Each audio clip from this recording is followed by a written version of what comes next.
State Senator Zellner Myrie. From the NAACP, Hazel Dukes.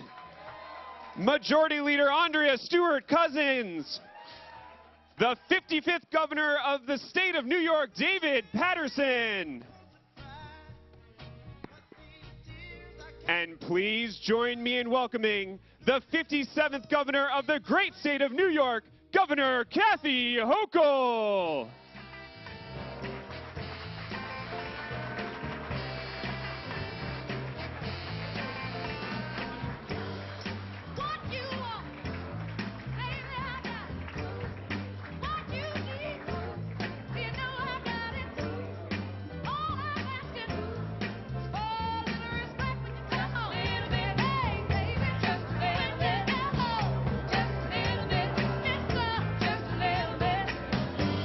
Good morning. Good morning, everyone, and welcome to Medgar Evers College.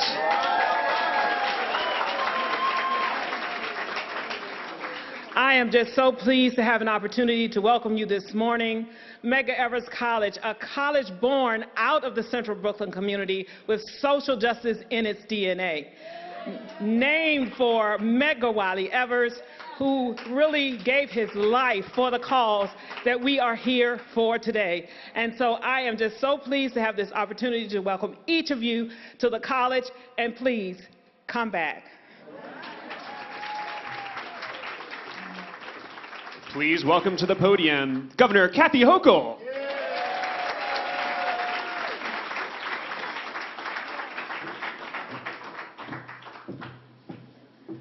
Wow.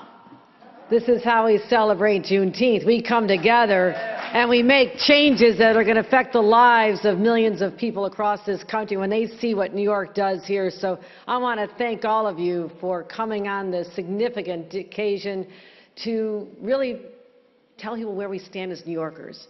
And Dr. Ramsey, I want to thank you for your leadership of this incredible organization. We're so proud, not just of the institution, but of the individual that this is named after, as a constant reminder that the search and quest and the march for justice never ends. And sometimes blood is spilled along the way, and we honor those people for the rest of our lives. So thank you, Dr. Ramsey. An amazing partner I have in government who gets everything we need to do over the finish line, sometimes in the wee hours, but Majority Leader Andrea Stewart-Cousins has been an extraordinary leader. Thank you. Dr. Hazel Dukes, the one and only, has joined us here today. It was important to Hazel that we sign this package of laws on this date, around the date of the death of Medgar Evers, because she told me how she marched behind his casket. She knew him. She knew the story. And so she'll give some more reflections in a couple moments. But thank you for making us so proud of you, Hazel, because when you think about the words civil rights in the 21st century, your name will always be associated, your leadership. Hazel Dukes, the extraordinary leader of our NAACP.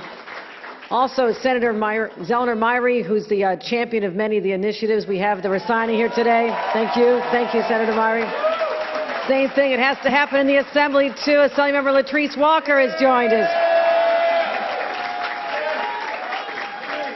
Also, we want to hear from some of our other speakers, Fulvia Vargas de Leon, Associate Counsel at Latino Justice, Lori Daniel Favors, Executive Director for the Center of Law and Social Justice. You'll be hearing from her in a couple minutes. And of course, someone who's one of my predecessor, who knows the rough and tumble of this position like no other, but it gives me great advice all the time, our former governor, Governor David Paterson. And Brooklyn Borough President Antonio Reynoso has joined us, as well as many other state and local state officials. And Congresswoman Yvette Clarke has joined us as well. Let's give her a round of applause. All the way from Washington, fighting the good fight for us every day in that sometimes crazy place. I've been there. We served together. But thank you for continuing to be a voice for all the people that you represent. And former council member Dr. Una Clark has joined us here as well. Let's give her a round of applause. Once again, New York leads. New York leads. When Republicans in Washington attack abortion rights, we protect them. When Republicans in Washington refused sensible gun safety legislation we enacted, and when Republicans in Washington and state legislatures deny the right to vote and undermine our democracy, we do something here in New York. We pass the John Lewis Voting Rights Act.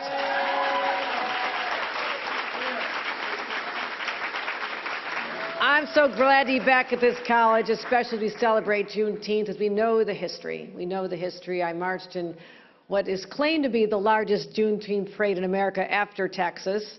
That would be in Buffalo, believe it or not. Got to do a little catching up here in Brooklyn. We got to do a little more, but Buffalo is the largest. We marched there. I was with Letitia James and many others who came together to acknowledge that that is a community still in great pain. After the Buffalo shooting, people wore T-shirts that were stamp out white supremacy. It's a shame that we have to do that in this era, but I was so proud to march with them. But we talked about, what this day meant. And in their honor, I wear this because it says "Choose Life," and it's got a little buffalo on it. Some of the family members who lost loved ones want me to wear this. But on this day, it was supposed to be a day of liberation for enslaved people 157 years ago. Supposed to be. Because since that time, the journey has been long, it's been hard. As I mentioned, blood has been spilled along the way. But we never give up. We never give up because we stand on the shoulders of those who marched before us. And today, we're going to make a significant step to honor those individuals. And we think about Medgar Evers. He was trying to vote in 1946 when a gang of white men surrounded him at the courthouse. They stopped him from casting his vote.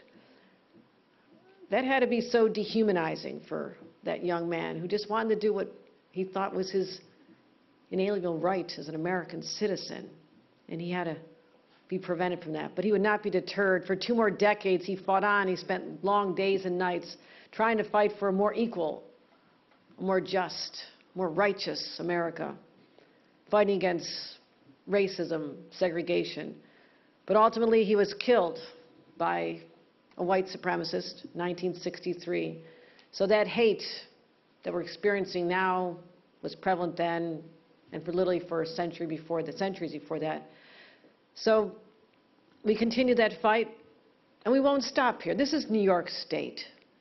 And I'm going to give a little more history, too, because I'm very proud when I see Hazel Dukes that the genesis of the NAACP was in our state. It started up where I come from, the Niagara movement. There are monuments and tributes to people who helped create that Underground Railroad passage that came through Buffalo to give people freedom, as many of them found their way over to Canada. That's a story we honor and talk about with great frequency. But as Medgar Evers knew, there's so many fights to be had, and one of them is protecting the right to vote, because our democracy only works if everyone who's eligible can participate in it, and that the rights of the voters are respected. Something we're seeing under assault in our nation's capital every single day in the news. The shocking revelation that there are people out there who are so firm in their belief that Donald Trump should remain their president, fostered by him, that they literally attacked our Capitol for the first time since it was attacked during the War of 1812. That is going to be a mark on our state, our community, our nation for forever. People always talk about the attack, I think it was 1814, literally horses crashed through. And then 2021. But also, there are people out there willing to undermine our elections by taking over the Capitol. There's also those who do it day after day and trying to be a little more quiet about it. In state capitals, a little more sinister, a little more under some of the boards of elections. And they are out there trying to do the same thing, to strip away the right that Medgar Evers was also denied. They don't care that the laws have changed. And when we see what's happening in the Supreme Court in Washington, it's kind of a reminder sometimes the laws you have on the books just aren't enough.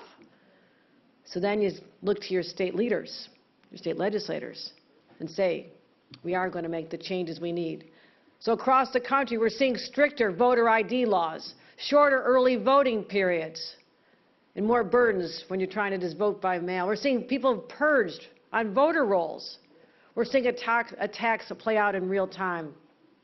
And in Washington, they had the opportunity to do something that was significant, to name a package of reforms that say no more, named after civil rights icon John Lewis. John Lewis. I heard John Lewis speak at my daughter's college graduation at a Virginia college in 2011. He had those young people screaming his name, standing on their feet, cheering like I've never seen before. It was so inspiring as he talked about what he did when he was their age. He called this generation to serve and to fight back, and they were so enthralled with him. And literally 2 weeks later, I won an election I wasn't expected to win, and I took my seat, and I went over. After being sworn in, I went over to John Lewis. I said, "You do not know the impact you had on this group of a lot of white kids in the audience. You made them believe. You opened their eyes to something perhaps they were not aware of. They needed to hear your voice, John Lewis. And thank you for doing what you did." And he became a great friend of mine when we served together in Congress. He was powerful. And I know our delegation in Washington, Yvette Clarke and all the others, they're standing up and fighting. They're trying to get it done. They're trying so hard, and I admire that. But the assaults from the Republicans, the roadblocks seem to be never ending. But here, in our state, we are not bystanders. We are upstanders. We're going to stand up to these injustices. We'll let them know how we treat this in New York.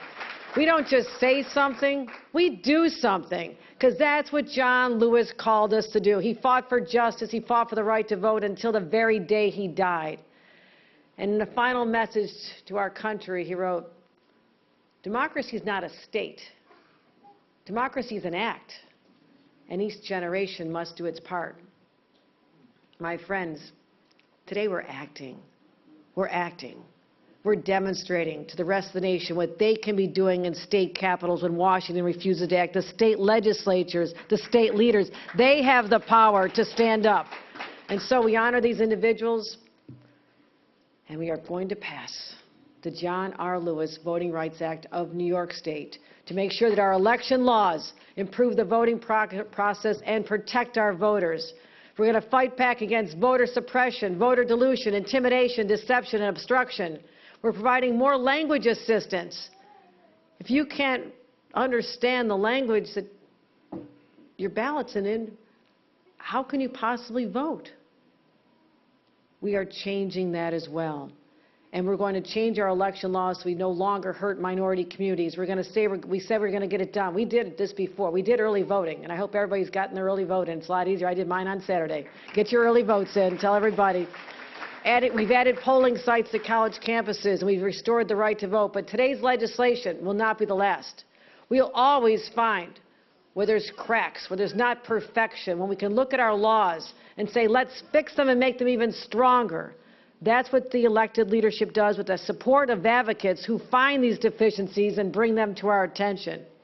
So, as always, when the federal government fails to act, you can count on New York to punch back and fight even harder. We will not rest. We will not rest while these injustices continue.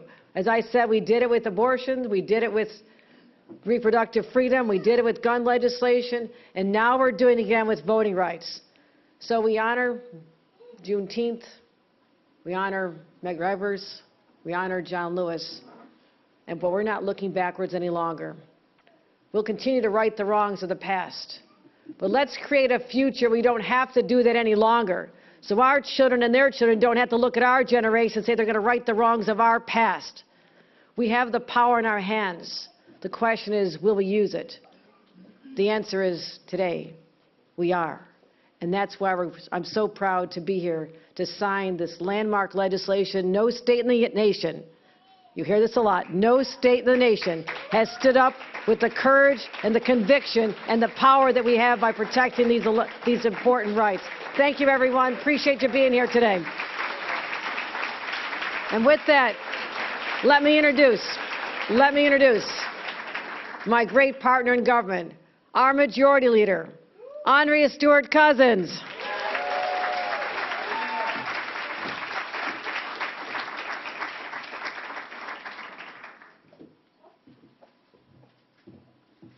Good morning. Good morning. It is great to be here. We were going to do it in Westchester. Is Westchester in the house? All right. But, yeah, okay. But we're sort of kind of here. Come on. Come on. That's right. Thank you. Thank you, Hazel. Okay, because I know I'm in Brooklyn. So I had to make sure. I had to make sure that I have my passport and everybody. But you know, listen, the idea that you know, the governor promised the great Dr. Dukes that we would sign this wherever she wanted it signed was not only important, but exemplary, because we understand the power of what the NAACP has represented to all of us in your leadership, Dr. Dukes. I'm so happy to be here because I've got a governor who, and I tell her all the time, you know, I'm tired of getting these pens for things that we should not have to be passing. I mean, why am I doing this? I want to get pens for innovative things. I want to get pens for leading us into a smart, progressive, and equal future. But we keep having to go back. But I'm so grateful that we have a governor that is willing to do the hard things, and that I have a legislative partner in the Assembly Speaker, Hasty, so that it used to be that they would do things in the Assembly and the Senate would just sit on it. I think Congresswoman Clark, you know what that feels like? Yeah, that used to be what happened in the state as well. But now there's a partnership, and we are able to pass things together that make a difference. And I want to shout out certainly my Senate colleagues who are here, Senator Prasad, Senator Comrie, and of course, Mahan.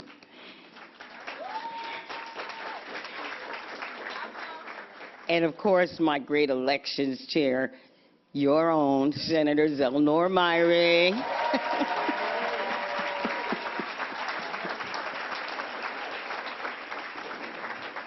And of course, his partner in the Assembly, Assemblywoman Latrice Walker.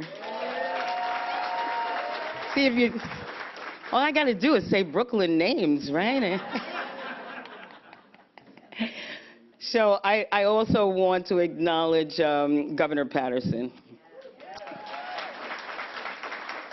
It was his bold idea that I should run for the Senate back in 2004.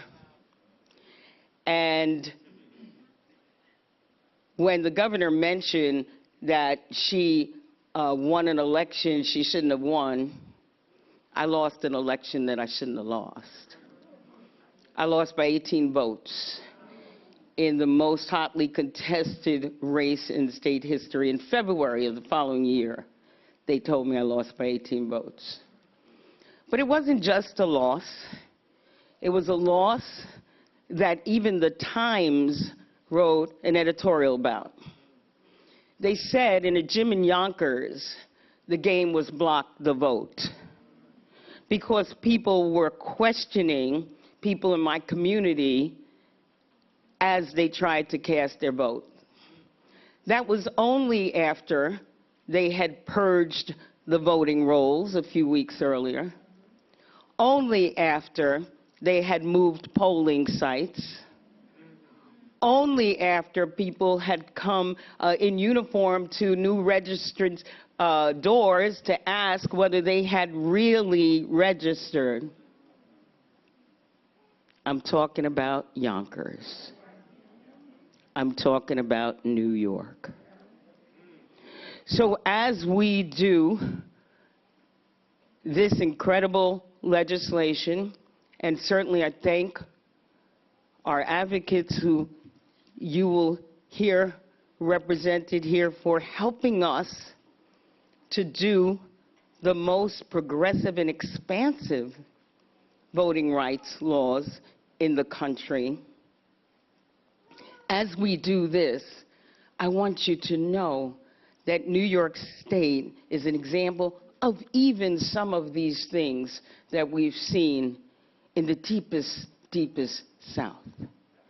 Nobody is exempt from trying to fight against those powers that would bring us back. And to that end, just this morning, I was brought to my attention with Livia,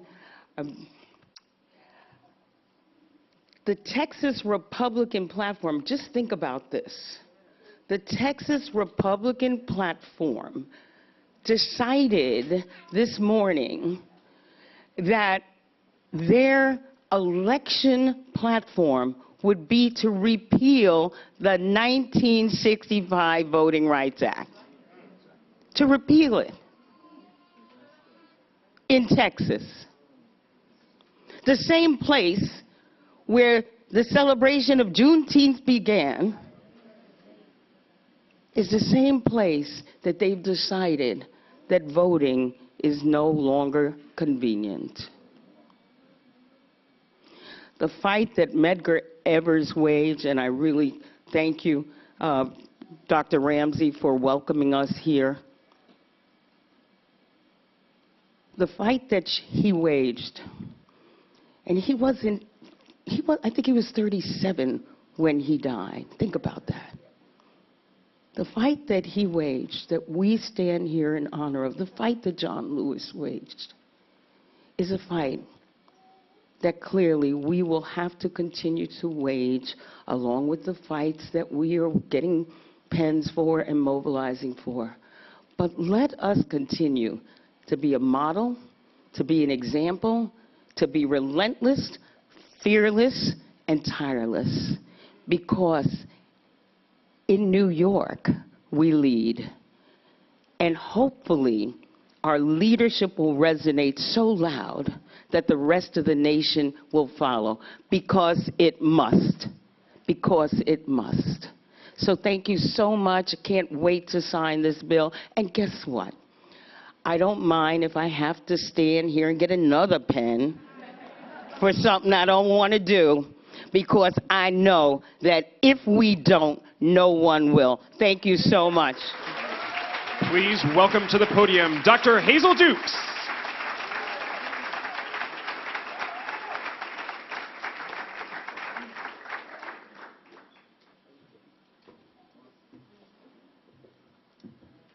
Good morning. Good morning. Hi, Brooklyn. I'm from Brooklyn. I'm from Westchester. I'm from Niagara Falls. I'm from Buffalo. I'm from Freeport Roosevelt. I'm from Queens. I'm from Eastern Long Island. This is your girl.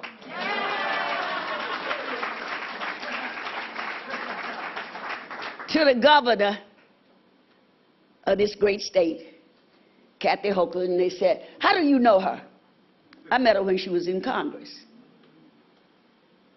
From upstate. But I love Buffalo. Got a great branch there. Reverend Blue is leading us in that area. I was there for several days with him, walking the streets. I told my brother at his nephew graduation what was going to happen today, Governor Patterson. He said, sis, I want to go with you. Means so much. I bring greetings from the Evers family. Merle and I were born in March. I'm the 17th, and she's the 16th. Medgar gave his life. We don't talk about it enough in history. But when I heard that this bill was going to be signed, my sister, our leader, Andrew Stewart's cousin, had asked for it to be in her district. And I said, well, I'm not going to fight about who district, because it's going to be signed. The bill's going to be signed. But I said, I don't live in Brooklyn, but two of the giants that weathered the storm, that was beat over the head, L. Joy worried y'all to death. She worried me to death. On Memorial Day, I couldn't even eat my barbecue. She had me speaking to the speaker, to the leader. Leader took my call on a Sunday, around 11:30 in the morning. L. Joy worried my hair off of my head. Thank you, L. Joy.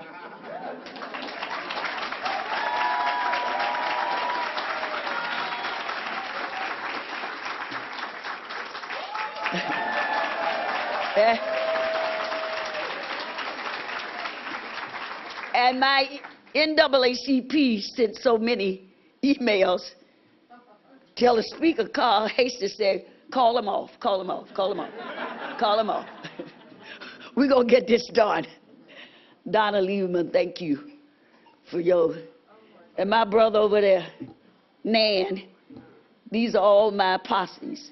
When I go, they go. When I said we going, they say, okay, how fast? And I said, well, I got to speak to the leader first. To the president of this great college. It's emotional for me today. I walked behind that casket with Merle and her children. She stood and fought until she got justice for the killer. Took her many years. A woman of strength and courage. And so today, with the first woman who is the leader of this state, I'm glad to receive my pen. When they put me in that casket and it's all done, I want that pen in with me. Because I want it to be known, if I can help somebody as I pass along, then my living will not be in vain.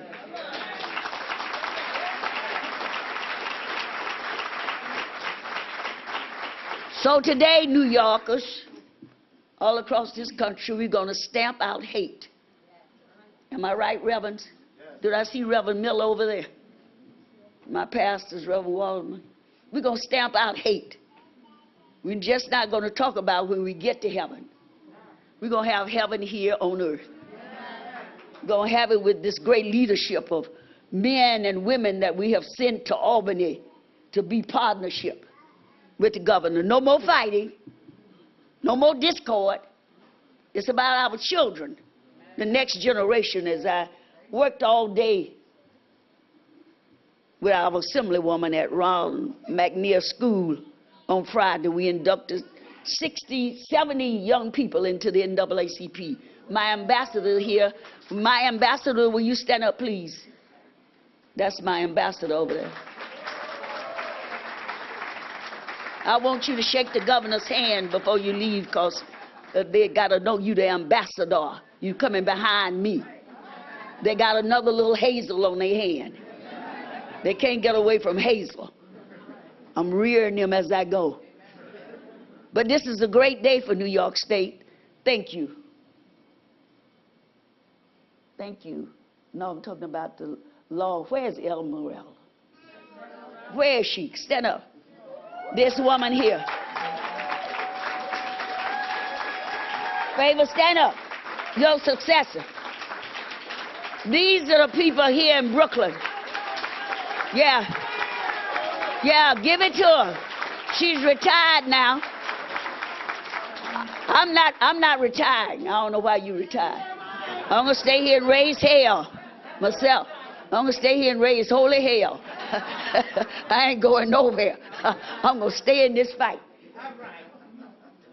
But I want to thank our leadership. Young man, Zelma. Young brother. Young brother. You just didn't go to Albany to be in Albany. You went to Albany to do some work, and I'm proud of you.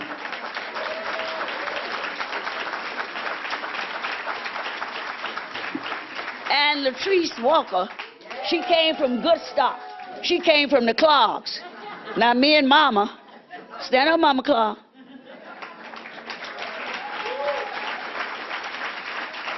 This is why we are here today, Governor, because these women, you stand on their shoulders.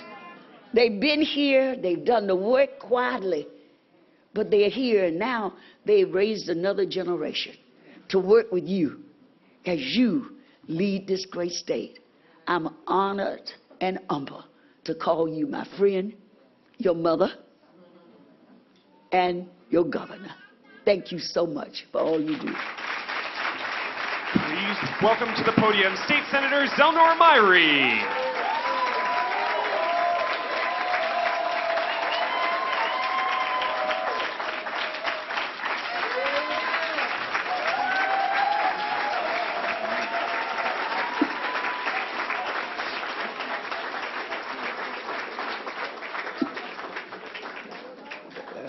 Dr. Duke's got me snot-nosed up here. Happy Juneteenth. Let me start by recognizing the woman who is the reason that I'm standing up here. My first vote ever, I took with my mom. So, Mommy, if you stand up, please.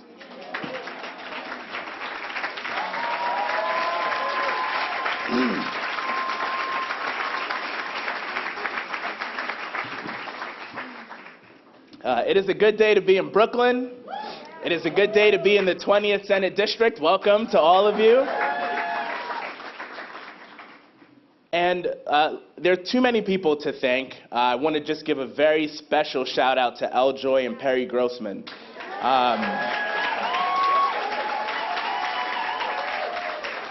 Who just did incredible work for us to be here today. And it is an honor for me to be here on Juneteenth as we are celebrating emancipation and liberation and freedom for our people. And throughout this country's history, that emancipation and that freedom and that liberation has been a threat to the power in this country. And the only thing that could match the inhumanity and the brutality of human enslavement were the subsequent efforts to keep us in bondage by every other means. We're celebrating Juneteenth, 1865. It wasn't until 100 years later that the Federal Voting Rights Act was passed. 100 years later. We did not have a real democracy until 1965. But it only took half that time for the Supreme Court to roll it back. It was a little under 50 years when the Supreme Court gutted the Voting Rights Act in 2013. And it was only 8 years after that that people stormed our nation's capital in the name of a big lie. And it was only 1 year after that where legislatures across the country introduced nearly 400 bills to restrict the franchise. So I call those numbers out. 100, 48, 8, 1. Because our democracy is on the line now. This isn't history. Our democracy is online right now. People are attacking it right now. And they're doing it with greater force, and they're doing it with greater speed. So as we gather here today, we're not just celebrating Juneteenth. We are celebrating our fight back against the attacks on our democracy.